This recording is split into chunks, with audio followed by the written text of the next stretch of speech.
Awesome. Well, I guess welcome to the second official video recording. We can call this the second class of the week, if you will. Today, what we're really going to be focusing on is the heck can you even do with a kinesiology degree when your parents start asking you, what are you going to do when you graduate, or what are your plans when I kick you out of the house or when I cut you off completely? You'll be able to actually have an option.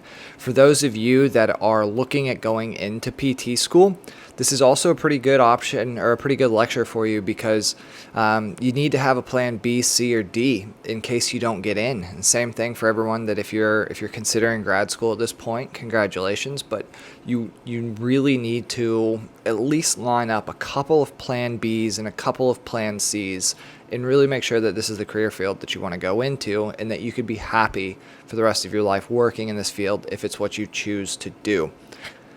With that being said, after we kind of talk about a couple of the career options that you have and really each one of the different program areas of the kinesiology umbrella, we're going to get into some resume development, talk about how to actually start formulating your resume, and really a couple of key tips and tricks for when you're going through your resume.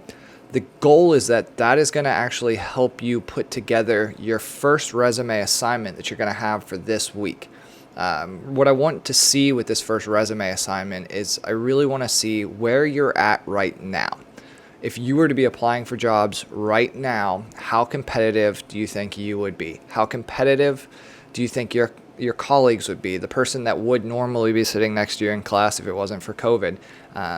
Can you impress someone in the 10 seconds that they're scanning through your resume? If you can't, then you need to start working on ways to actually bolster that resume. So you'll see later in the semester, we're actually going to go through a resume optimization. And what we really want from that resume optimization is we want to make sure that you're seeing the plan and you're coming up with an idea for how you can graduate not only on time, but also expecting to get a job at the end of this and really expecting to get the job that you want and not having to settle. Awesome. So let's go ahead and jump straight into to the lecture for today and start diving into this PowerPoint. So most of you guys are probably starting off thinking you want to go to PT school, you want to go to PA school, you want to be an occupational therapist, or you want to be an athletic trainer. All of those things are awesome. Each one of those degrees is extremely noble and really they're fantastic aspirations. Something that you need to realize, though, is that not everyone's going to get in. Not everyone's going to have what it takes to make it in that field. And truthfully, most of you guys at this point don't really know what each one of those career fields is all about. You really need to have not just your mind open, but you need to have your eyes and your ears open to different avenues that you can start diving down and different kind of opportunities to start taking. So each one of you is probably aware that within the kinesiology program, within Department of Kinesiology, there's really 4 primary tracks. We're going to have a teacher certification, a health and fitness, an exercise science, as well as an athletic training focus. All right, so if we're not looking at just teaching and we start moving into health and fitness, we're starting to look at how can we help improve human performance. What I want you to think about is really what does the keyword performance mean? Does performance necessarily mean that we're taking an elite level athlete, improving them 0.5% and making them from a number 2 competitor to a number 1 competitor? Or is performance the ability of an individual to keep up with their grandkids? Is performance the ability of a 35-year-old new mom to keep up with her son or her daughter? Is performance the ability to get up and down the stairs without having to stop halfway or without being in pain? Really, health and human performance or health and fitness includes so much more of a broad range than just elite sport performance. And as you can take a look over here on the left-hand side, you can see that, cardiac rehab. Here, we're actually trying to improve the performance of an individual because we're trying to get them back to normal life after having a heart attack. Group exercise class, trying to improve cardiovascular conditioning. research lab, we're investigating science that might potentially improve human performance all across the spectrum, or even the military trying to go through warfighter optimization. Each one of those is fantastic. There's also the ability that you can start getting into athletic-based careers. And I don't mean being a professional athlete or being a collegiate athlete. I mean actually working for an athletics group, actually working within an athletics department. That could be front office based stuff, which is what you see with some of the sports promotion, sports marketing, facility management, athletic directors, assistants to athletic directors. There's a bunch within the administration that you can go through. Strength coaching kind of jumps across a couple of different hoops because you're teaching people how to move and how to perform. You're making them better athletes. You're potentially making them better humans. And then you also fall into line on the kind of the athletic coaching spectrum, if you will. There's also something to think about is sports psychology and sports officiating. Sports psychology, it really, really helps to have a solid basis in kinesiology to be able to understand what the athletes go through physically. That way you can help them mentally at the same time. And then there's careers in sport management also that you can think about. Most of these are going to be more business based, but there's accounting and finance, facility operations. You can also get into public fitness and recreation. My wife and I actually had a friend, well, it was her boss back home in Columbus. I still want to call it home. Back in Columbus, that his job was to manage youth little league soccer and baseball. So he'd go out to all the games and make sure that the fields were being maintained properly by the lawn care groups and doing all the marketing around town and putting the flyers out and stuff like that. So it's kind of a neat gig. He didn't really have a background in kinesiology. It was more of a business background, but I definitely think he could have been improved by really focusing on what makes these kids tick as athletes and really being able to improve their performance there. And then lastly, you can have careers in recreation or in rec sports. I told you I live off of coffee and caffeine and Bang energy drinks. So as we're looking through here, this could be things like adaptive recreation. So helping children or helping individuals that may be paralyzed, maybe quadriplegic or paraplegic, get out and do activity. Arts and crafts coordination, using this as almost like a mental health break for some individuals. Camp counseling, facility operations, recreation program management. I actually went to school with an individual during my master's program that he's now in charge of all of the rec sports facilities and rec sports gyms down at Georgia Southern University. He's a senior manager. So he has an idea and he has a physiological understanding of what people need in a program, and then he can help optimize the sports programs, the recreational activities, and the equipment that's provided so that individuals are able to maximize what they're seeking him out for. In order to really start figuring out what you want to do in the field of kinesiology, you got to just get out there. You got to start gaining experience. You need to ask for internships. You need to go out to places and ask to shadow and ask to volunteer. I know here at University of North Georgia, there's several faculty that are trying to actively get research lines up and running. And that is fantastic experience for you to get into a lab, to maybe get your name on some publications, and to really see what the field of kinesiology is all about. This also includes going out. You can go walk into a fire station and ask to shadow them for a day. And you can do fire department ride-alongs. Fire department serves as first-line medics, essentially. They serve as EMS professionals. So that's actually something that I did. I spent a lot of time shadowing the fire department while I was trying to consider going into PA school and seeing if I really liked emergency medicine. There's local hospitals that you can reach out to say, hey, can I watch surgery? Can I be around just to help? Is there anything that I can do? Each one of those volunteer opportunities, each one of those potential internships that blooms from there is something that is going to dramatically improve your ability to be placed in a job at the end of your college career, because you'll be able to write on your resume I have this explicit experience and I know what I'm doing in this. While I didn't do it for pay, I've been there, I've seen that, and I've done it. We kind of just went over this. I don't want to insult your intelligence by reading through all of this again. Please feel free to pause, read over this, but we're moving on. Here's a couple of pretty easy websites for you guys to go to. If you have interest in coaching, NCAA lists all of the currently available jobs. You can talk to me a little bit more if you're interested in going into strength coaching. While most people have heard of the CSCS, which is Certified Strength and Conditioning Specialist, there is a collegiate strength and conditioning coach certification that you can go through as well. When you're going through that certification, you actually sit through a mandatory internship with mandatory prescribed hours so that you can walk into any NCAA facility and know what's going on. There's websites listed here for teaching in public schools, occupational therapy, physical therapy. The individuals that are on the athletic training route, there's NATA that you can look at, and I'm more than happy to give you guys even more options out there.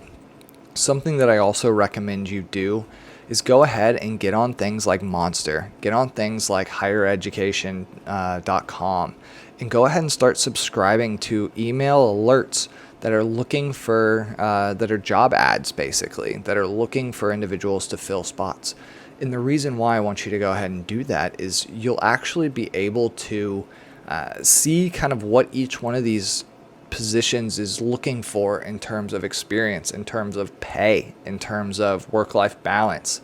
It might actually help you kind of start figuring out whether or not the potential career that you think you want to go chase down is really what you think it is at the end of the day. Right, so the other big aspect of this week's lecture is talking about how to build a resume, how to land a job, or really just how to stick your foot in the door enough that you might get asked to come in for an interview.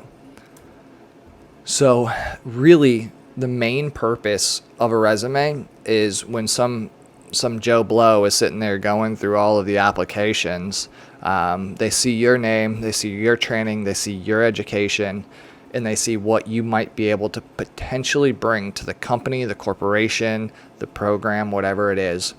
And the hope is that in that 10 seconds that they're scanning your 1 to 2 page document, they're going to say, oh crap, this person's exactly what we need. Or, hey, we might be interested enough in this person to at least bring them in to talk to them in person. So that's essentially all a resume is. Think of it like it's a business card on steroids, right? It's a chance for you to introduce yourself rapidly without having the company reach out to you explicitly. So those resumes, like if you go with this business card approach, resumes can be used numerous ways. And you'll see as you're moving into looking for jobs at the end of this that you're constantly going to be sending resumes through online portals, using LinkedIn to send your resume places. There'll be job applications that you actually have to go in and log in and fill out little sections that are essentially your resume, and then you have to attach a resume as well. You use this resume to network. You use it as a business card. You go to a conference, you go to a career fair, you go really anywhere. You should have a copy of your resume with you in a folder that looks professional. That way you can hand it out to individuals. Don't hand over crumpled resumes. Don't handle like sweaty resumes and crap like that. Have you ever gotten like a business card that's all crappy and you kind of instantly judge the person, right? And this is your first impression. You want this first impression to be awesome. We already talked about how it's submitted along with an employer. Bring your resume to a job interview. Odds are pretty good that when you're going through job interviews, you're going to be talking to a bunch of different people. Each one of those people has not seen your resume. You need to bring a copy of your resume or numerous copies of your resume in a professional padfolio or a portfolio or a folder that you can hand out to each individual that you're talking with. That way you can say, hey, if you didn't have a chance to view my resume, here I have a copy of it. It'll have your contact information on it. You can also ask them if they have a business card, hint, hint, because then you can follow back up with them and say, thanks for your time. And And then you can also use it as a part of your online presence. So at this point in your careers, you guys need to be thinking, what does my social media look like? How, like, does it show pictures of me at some local party getting trashed, or does it show the professional side of me? Does it show what I want people to view me as? Does it show what I want future employers to view me as? With that being said, you need to also start looking at using LinkedIn as a social media platform. I know it sounds ridiculous, but it is. It's a chance for you to professionally integrate with individuals within your field and start getting your name out there. You can actually link your resume onto LinkedIn, and then you can build your kind of like portfolio on LinkedIn to somewhat resemble your resume. And then people are seeing it multiple times and you're interacting with them. And then you can also list that you're looking for a job on LinkedIn, and you'll be reached out to by recruiters. And it really, it works. That's how my wife got her current job. It's awesome. All right. So enough about how or why do I even care about a resume at this point? I'm a freshman, I'm a sophomore, I'm a junior. I still have years. All I have to do is finish school. We talked about it. We covered it. Let's talk about how do you actually set up that specific resume, right? So you need to go in reverse chronological order, and that is a fancy way of saying you're going backwards, right? So you're starting with current experiences, you're starting with where you are at this specific moment in time, and you're working backwards. Most individuals prefer this resume format. There's a couple others out there. I highly recommend going with this one. If for some reason you don't like it, you reach out to me and we can start talking about how we can build some other ones, but this is the one that I recommend personally. So here we go. Here's an example of the reverse chronological order. So I believe that you guys should be able to see my cursor here, right? Yep. Normally I'd ask for thumbs up, thumbs down, but it's not going to happen because we're videoed right now. So you can see you have a resume objective. You've got the name of the individual clearly stated, the position that they're interested in going after, some contact information. But what I want you to see is that it starts with the present and works backwards. So this is the current job that the individual is at. You can see present to September 2016. You move backwards in time and you move down in the thing in the resume page, and you can see that it's from August 16 to June 13, and we work backwards again, and you can see, well, they just copy and pasted it here, so it's a terrible example for the third one. I'm sorry. Primary resume sections, you're going to have personal info, right? So if we go back here, you're going to see here's the personal information of the individual, contact information, everything. Look, notice how they actually added their LinkedIn as well. This would be the same as individuals having websites right now that list their Facebook, Twitter, and Instagram. This is your brand. This is you as a person. You need to be on LinkedIn building your resume now. You have an objective. You have why are you applying for this position? What position are you explicitly applying for? And you can see that they're applying for an administrative assistant position, and here's the resume objective. Here's why they're applying for that position. Summary of qualifications. This resume does it in a pretty sneaky way. You can see that they say they have 6+ years of experience organizing presentations, preparing facility reports, and maintaining the utmost of confidentiality. That's the qualifications. They're saying that they've been doing it for 6 years, they know what they're doing, and they can keep doing it and keep doing it well. Education. So you can see that down here on the bottom left-hand side, they list the university and location and the years as well. So for you guys, that would look like University of North Georgia, what your major is in, what your degree is in, kinesiology, and you can even put your primary focus area. If it's athletic training, if it's exercise science, if it's health and fitness, if it's teacher certification, teacher education, this is where you list all of those things. For some of you, if you already have an associate's, you can list that here if you want. If you don't, or if you have a secondary bachelor's, feel free to list that here as well. Freshmen and sophomores in college, you can also list your senior year of high school here, as well as your GPAs. That's a good idea if you don't necessarily have a ton of education or work experience. So moving into work experience, we kind of highlighted that earlier. You can see that they list their previous positions. It's here that if you're doing volunteer, if you're doing internships, that you can list it. For those of you that you're maybe thinking, man, I don't have a ton of career experience. That's probably true. This is where you can start adding in related volunteer work, related internships, and things like that show that you have a passion and that you have an interest in the field.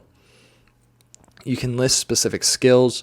A lot of times this is going to be like word processing abilities. Feel free to list your awards and activities, experience, and references. Kind of just went over this. Here's the next couple slides are focused on some key takeaway points for each one of those sections. Make sure your name stands out. Feel free to bold it. Put it at the absolute top. You can put it in a colored section. Make sure your name stands out.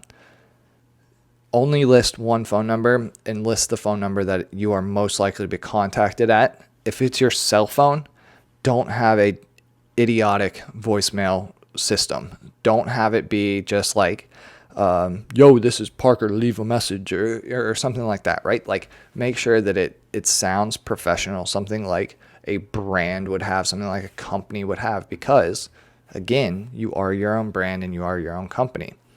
And then make sure you also list a professional email address. Great examples, parker.hyde@gmail.com, or you can list your name and a number at hotmail.com or at Gmail, or you can use your University of North Georgia email. All those types of things are professional email addresses. Those novelty email addresses from back in like middle school are probably no good here. Your objective, this is where you're going to be stating in a very short and sweet manner what you're looking for, right? So you're looking for a job, obviously, but list exactly what position that you're looking for. If you're going to a career fair where it's not one specific company, it's not a tailored resume, then you can list that you're looking for a specific genre of position, and that's plenty fine. We already went over this. Try to come up with a clever way to bring in your summary of qualifications. Don't just list it in bullet points. It's kind of trashy, if you will, and it doesn't really highlight what you're good at. Education, make sure you spell out the college name. That's a big one. You can list your GPA if you want to. Truth of the matter is most people don't really care too much about your GPA, but work experience, relative work experience, related work experience can all go here. This is where you're going to list that volunteer experience as well. Remember, a couple of skills for you. These are really good examples of things that you can put down. If you know that you're interested in things like physical therapy and you have experience working with some of the physical therapy equipment or athletic training or exercise physiology, here's where you can list some of those things. If you have specific research experience or working with programs or working with protocols or devices, here's where you can put it in. If you're bilingual, you can put it in as well. This is your chance to essentially humble brag and really try to show that you can get the job at hand done. You can also list some of your awards and activities. For those of you nerds out there like myself, you probably know what that is on the right, but in case you don't, it's a Triwizard Cup from Harry Potter.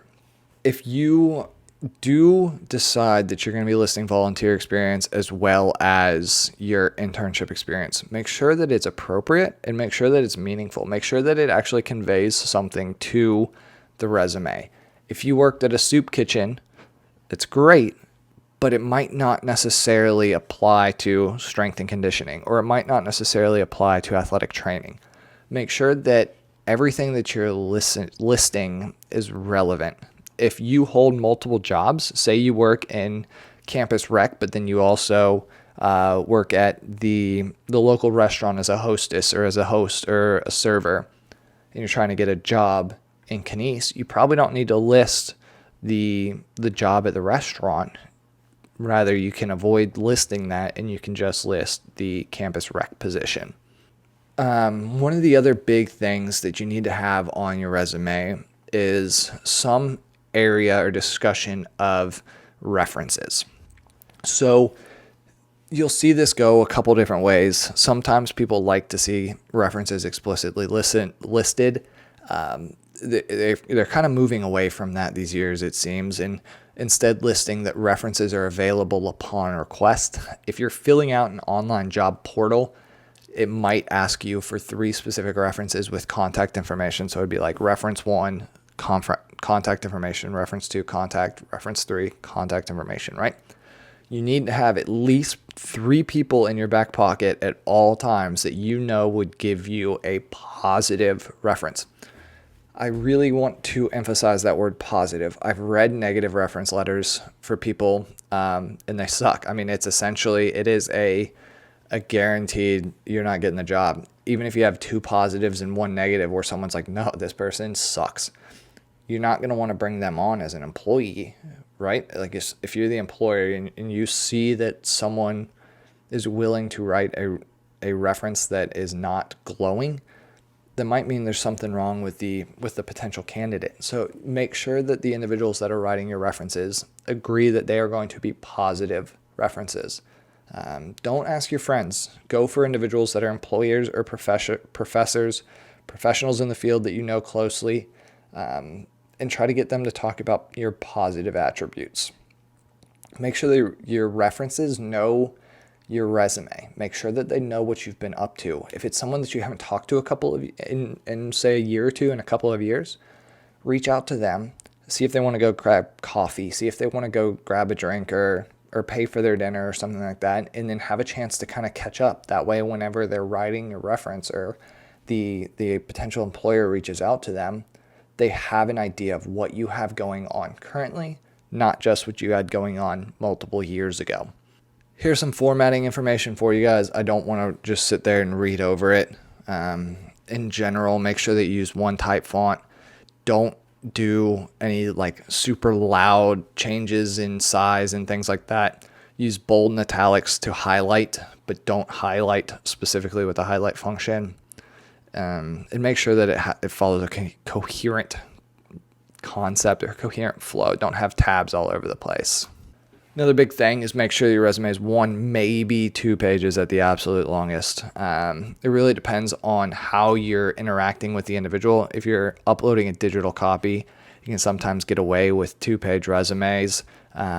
If you're going to career fair, try your hardest to make it 1 page so you can just hand them over the 1-pager. Try to make your resume professional, but try to make it inviting to read at the same time. Here's where you can feel free to play with kind of the marketing or the branding approach to it. Here's where you can start playing with some of the colors. There's great templates out there on Google. Even Microsoft Word has some pretty good templates out there available for you guys that all you have to do is type in the information and it already makes it professional. Remember, this is where you're trying to get your foot into the door for the interview. This is your quick elevator pitch. This is your 30-second infomercial. It's not what you're going to actually kind of rely on during your interview. It's just your salesmanship coming out here. So here's your kind of summary points for it all. The only thing that we really didn't talk about on here is using a cover letter. Anytime you're applying for a job, make sure that you include a cover letter. Dear whomever it may concern, blah, blah, blah, blah, blah. Here's why I'm so excited to work for the company. Here's why I think I'll be a great asset to the company. Here's all the different ways that I could benefit the company. Please call me back. Please. Right? Like that's essentially what you're going with the cover letter. Feel free to read through all this, but use this information to build your example resume for the assignment that's due on Sunday.